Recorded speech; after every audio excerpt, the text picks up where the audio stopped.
Coming up, I'm not a betting man at all, but in August I placed a £100 bet with Ladbrokes that Donald Trump will not see out his second term in office as President of the United States.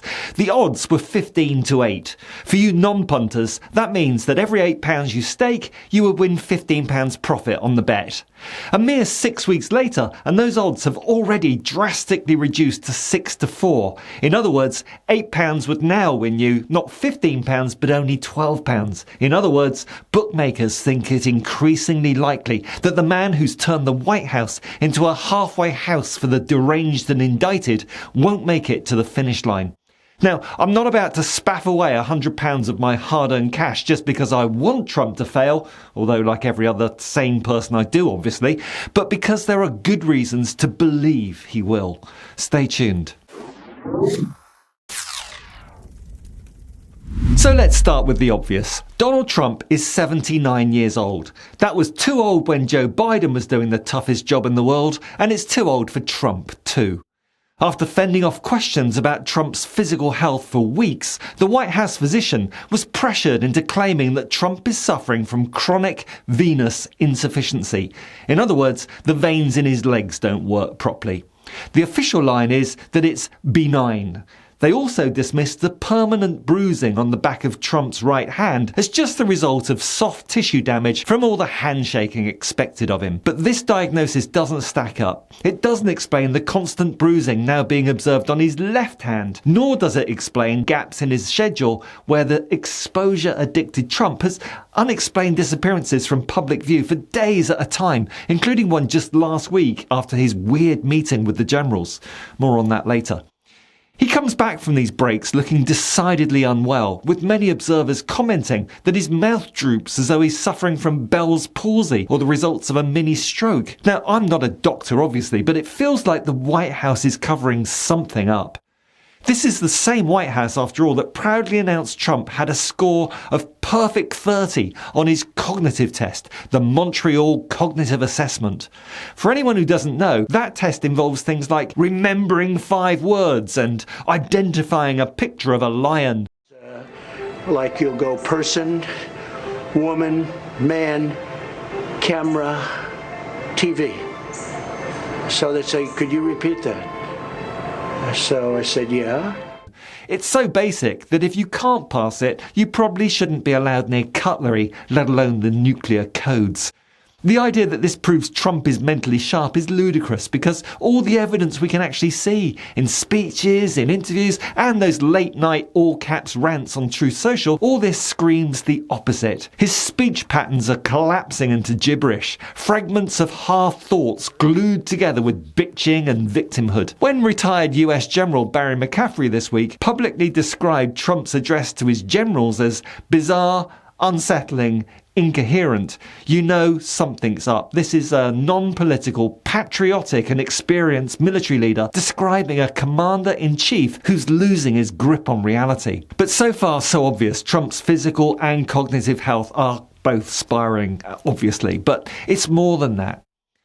Before I go on, please take a moment to check that you're subscribed to the channel, give this video a like and hit that notifications bell, particularly if you're a member with the perk of early access to my videos. Now, here's the thing. Trump's problem isn't just that his body's giving out or that his brain is misfiring. It's that the entire structure of his power base depends on those around him pretending he's still in control. And that's where the cracks are widening. The Atlantic described it perfectly. Trump is like a man trying to race upward on a downward moving escalator. He's trying to consolidate authoritarian power while his support and his sanity slide downhill. The escalator is speeding up and he's losing the race. But even stationary escalators terrify Trump. His own videographer accidentally hit the safety button, causing the escalator at the UN to turn into a flight of stairs, as Melania ably demonstrated. But in the words of Trump's supporters and right-wing commentators, and as reported in Rolling Stone magazine, President Donald Trump came within a hair's width of death on Tuesday when an escalator at the United Nations headquarters briefly stalled in an act of intentional sabotage, leaving him exposed to the mercy of a theoretical assassin's bullet. Forget alternative facts, Trump and his supporters now live in an alternative reality. Take his Attorney General, Pam Bondi. Trump's reportedly furious with her for not jailing his political enemies like James Comey fast enough. He wants her to arrest his opponents on made-up charges. It's classic Trump. Shout law and order while ordering people to break the law.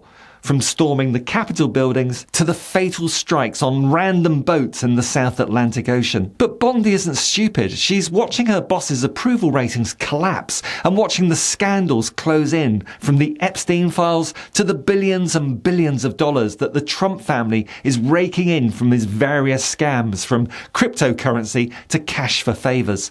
She knows what happened to Nixon's Attorney General, John Mitchell, who ended up doing 19 months in prison.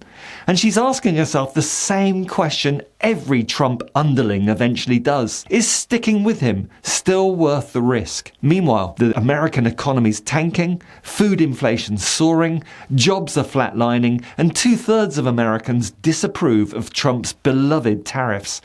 His anti-vaccine crusade has triggered the biggest measles outbreak in the States since the 1990s. And when people can't afford groceries and their kids are catching preventable diseases, their patience evaporates fast. Trump's favourability polling is in the toilet. His numbers are sinking, having just reached a new low of minus 16 points, the least popular president in history at this stage of the presidency. Younger voters are deserting him in droves, and these are the very voters that swept him back into power in the first place. But now his base is shrinking, and Trump is looking more and more ridiculous. Erstwhile head of communications for Trump, Anthony Scaramucci, has called his ex-boss the Wicked Witch of the West Wing. So this is a full-on personality code. He's the Wicked Witch of the West Wing. When he eventually gets hit with the water, which will happen. For those of you who know the Wizard of Oz story, you know that that means his demise. Now, some people will say, the mooch is wrong. Trump is untouchable. The Republicans will protect him. The MAGA machine will never turn. Well, maybe. But history suggests otherwise. As Sarah Churchwell wrote in Prospect magazine, it is precisely because of Republicans' self-interest that Trump will never last 4 years. His so-called allies are only loyal while it helps their careers. Once he becomes a liability, they'll drop him like a hot chicken nugget. That's why I'm not just betting on biology, I'm betting on betrayal. Because as Trump's physical and mental condition worsens and his corruption piles ever higher, the calculations of his power base will change. As the economy keeps sliding and the scandals keep multiplying, those around him will start looking for the constitutional emergency exits. And there are several tools available for removing Trump. The most dramatic is the 25th Amendment. That's the clause that allows a vice president and a majority of the cabinet to declare the president unable to discharge the duties of his office. Now, in practice, that's almost impossible to pull off, especially with the brown-nosing, shady Vance as vice president. But never say never. We all know Vance's true feelings about Trump. Right, I'm a never Trump guy. I never liked him. There is definitely an element of Donald Trump's support that has its basis in racism or xenophobia. I don't know who I'm going to vote for. I'm definitely not going to vote for Trump because I think that he's projecting very complex problems onto simple villains. Look, we told you so. To all these white working class voters, we told you so. We told you that Trump was going to be a terrible candidate.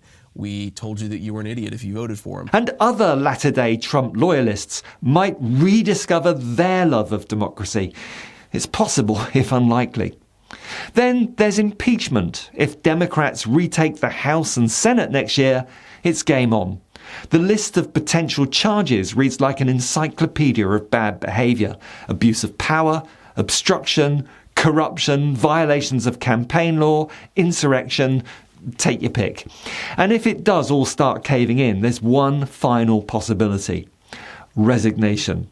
Now, when your own party stops defending you and the Epstein files are released in full and the lawyers start circling, even the most arrogant man on earth may decide that, for the good of the country, of course, means saving his own skin. So I'm betting on that cocktail of factors: age, health, cognitive decline, corruption, unpopularity, disloyalty and collapse. Those are the factors that are spooking the bookies right now. And the political betting market is rarely wrong. From 15-8 to 6-4 in a matter of weeks tells its own story. And I think even 6-4 looks excellent value in the light of the known knowns, plus all the other quadrants of the Rumsfeld matrix so skillfully managed by Trump's corrupt administration. So I've put my money where my mouth is. 100 quid that Trump won't last the term. And whether it's the 25th Amendment, impeachment, resignation or physical expiration, I suspect I'll be collecting before 2029. And relax. If you've made it this far, thanks for watching. What do you think of those odds? Please leave a comment below. Don't forget to like the video, share it with your friends, and of course subscribe to the channel if you haven't done so already. And if you really want to support what I'm doing here on the Truth to Power channel, please consider joining as a member. As well as offering you perks, it helps me cover the cost of all the research and assets necessary to keep the channel going. And my members are really appreciated. Thank you very much.